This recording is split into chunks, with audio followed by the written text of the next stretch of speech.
मैं सप्तऋषि संकुल में आपका हार्दिक स्वागत करती हूँ।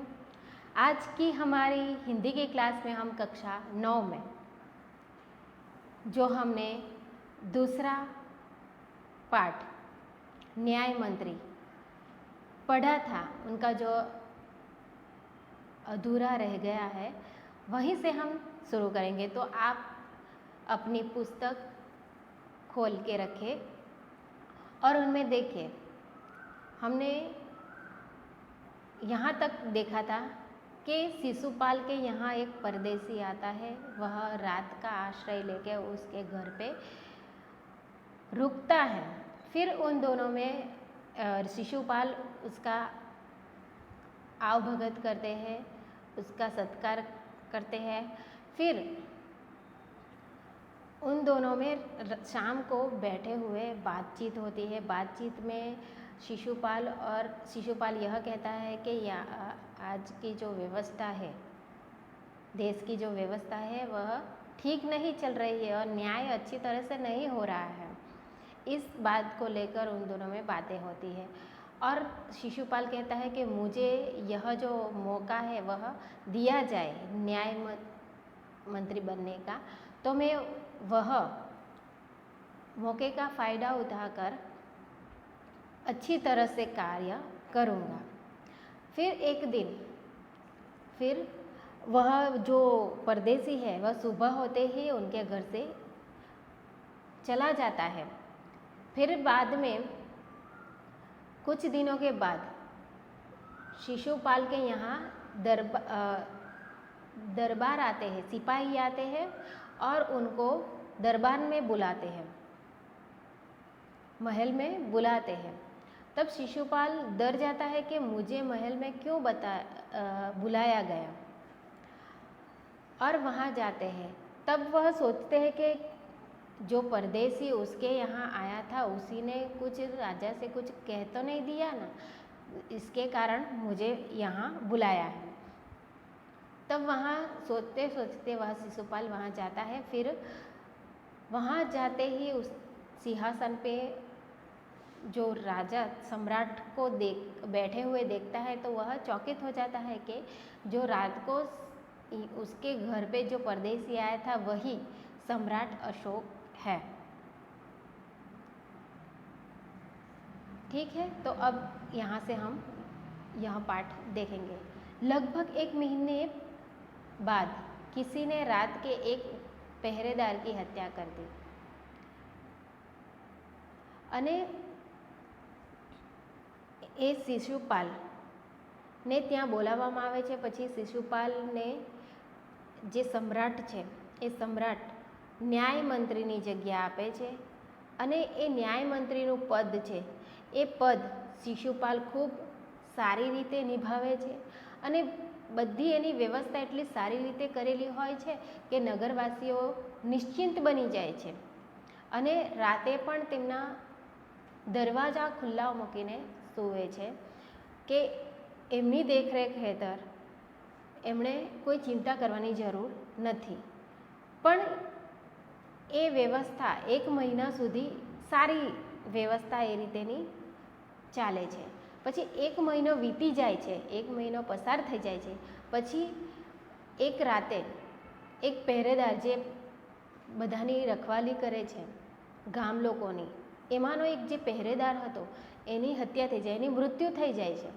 सुबह होते ही बात चारों ओर फैल जाती है અને સવાર થઈને બધે એ વાત પસરી જાય છે કે એક પહેરેદારની હત્યા થઈ ગઈ છે। लोग बड़े हैरान थे। शिशुपाल की नींद तो उड़ गई। उन्होंने खाना पीना छोड़कर अपराधी का पता लगाने के लिए दिन रात एक कर दिया। અને પછી એ બધું સાંભળીને જોઈને શિશુપાલની આંખોની નીંદ ઉડી જાય છે કે अपराधी कौन છે એ શોધવા માટે એ रात दिवस एक કરી નાખે છે। बहुत प्रयत्न करने के बाद जब अपराधी का पता चला तो शिशुपाल के आश्चर्य का ठिकाना नहीं। आश्चर्य का ठिकाना नहीं, उसके पैरों तले जमीन खिसक गई कि सच्चा अपराधी कौन था वह शिशुपाल को पता चल गया। स्वयं सम्राट ने उस पहरेदार की हत्या की थी અને शिशुपाल ने खबर पड़ी हकीकत नहीं कि એ પહેરેદારની હત્યા કોણે કરી હતી અને કોણે મૃત્યુ આપ્યું હતું, તો ત્યારે એને ખબર પડી કે રાજા જે સમ્રાટ અશોક છે એણે જ પહેરેદારને मारिया હતા। सम्राट को अपराधी घोषित करना बहुत कठिन काम था। शिशुपाल करे भी तो क्या करे। અને એ રાજા હતા અને રાજાને અપરાધી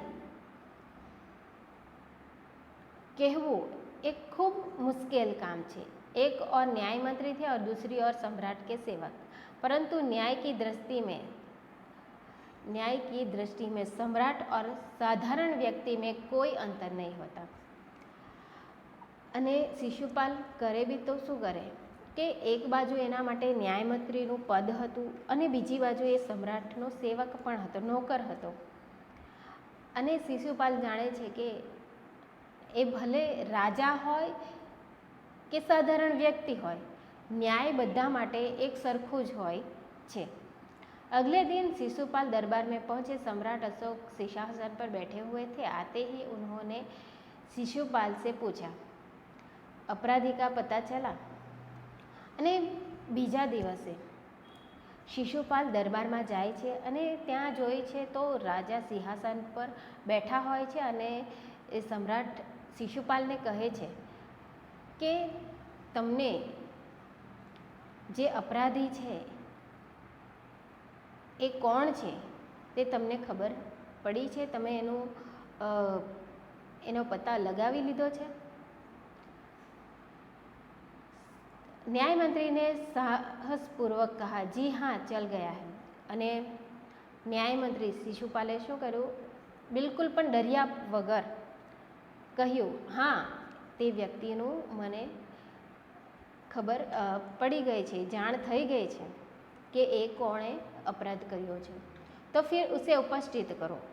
તો રાજા શું કહે કે તો પછી એને અહીંયા દરબારમાં બોલાવો, તમને એની જાણ થઈ ગઈ છે તો એને દરબારમાં બોલાવો। न्याय मंत्री कुछ रुके, फिर अपने उच्च अधिकारी को संकेत करते हुए बोले, धनवीर इन्हें गिरफ्तार कर लो, मैं आज्ञा देता हूँ। पहले तो न्याय मंत्री शिशुपाल હતા એ શિશુપાલ થોડાક ઊભી રહીને વિચાર કરે છે, પછી એ તેમની સામે જે અધિકારી ઊભેલા હોય છે એ ધનવીરને આદેશ આપે છે કે એ આ સમ્રાટને गिरफ्तार કરી લે, એને પકડી લે। સંકેત સમ્રાટ કી ઓર થા અને એ ઈશારા કરતા, એ સંકેત એટલે કે એની તરફ આંગળી કરતા કહે છે કે એમને गिरफ्तार કરી લો, એને પકડી લો। દરબાર મેં નિસ્વદ્ધતા છા ગઈ અને એક પ્રકારનો સન્નાટો छवाई गयो दरबार ની અંદર। सम्राट का चेहरा क्रोध से लाल हो गया। वे सिंहासन से खड़े हो गए और बोले, इतना साहस। અને એ સાંભળતાની સાથે સમ્રાટનો ક્રોધ વધી ગયો, એનો ચહેરો ક્રોધથી લાલ થઈ ગયો અને સિંહાસન પરથી સમ્રાટ ઊભા થઈ ગયા અને ક્રોધથી કહેવા લાગે કે તારું આટલું સામર્થ્ય કે તું મને गिरफ्तार करवानो आदेश आपे छे। न्याय मंत्री ने ऐसा भाव प्रकट किया जैसे कुछ सुना ही नहीं हो। उन्होंने अपने शब्दों को फिर से दोहराया, धनवीर देखते क्या हो, अपराधी को गिरफ्तार करो। અને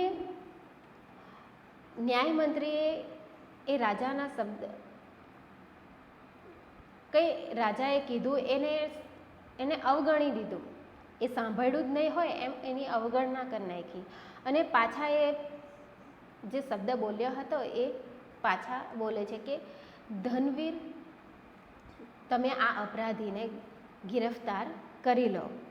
दूसरे ही क्षण सम्राट के हाथों में हथकड़ी पड़ गई અને જોતામાં એક જ ક્ષણમાં, બીજા ક્ષણમાં રાજાના હાથમાં હથકડી પહેરાવી દીધી। न्याय मंत्री ने कहा, अशोक तुम पर पहरेदार की हत्या का आरोप लगाया जाता है, तुम इसका क्या उत्तर देते हो। सम्राट होठ काट कर रह गए। અને ન્યાયમંત્રી કહે છે કે સમ્રાટ અશોક એટલે કે રાજા તમારી ઉપર પહેરેદારની હત્યાનો આરોપ લગાવવામાં આવ્યો છે, તમે પહેરેદારની હત્યા કરી છે એનો આરોપ લગાવવામાં આવ્યો છે, તો તમે એનો સ્વીકાર કરો છો? તો રાજા કશું બોલતા નથી અને ચૂપચાપ ઊભા રહે છે.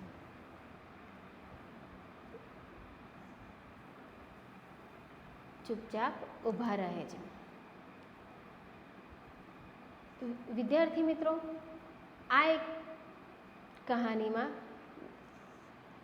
શિશુપાલે રાજા અને સાધારણ વ્યક્તિ બંને વચ્ચે કોઈ અંતર નથી, એ બંને સમાન જ હોય છે ન્યાયની દૃષ્ટિએ, એ વાત આપણે કહેવામાં આવી છે. તો अब यहाँ तक हम यह जो पाठ है वह यहाँ तक देखेंगे. दूसरा जो हमारा यहाँ से अधूरा रह गया है वह हम दूसरे लेक्चर में देखेंगे. तब तक के लिए आप लोग इसका पठन कीजिए. तब तक के लिए जय हिंद, जय भारत, अस्तु.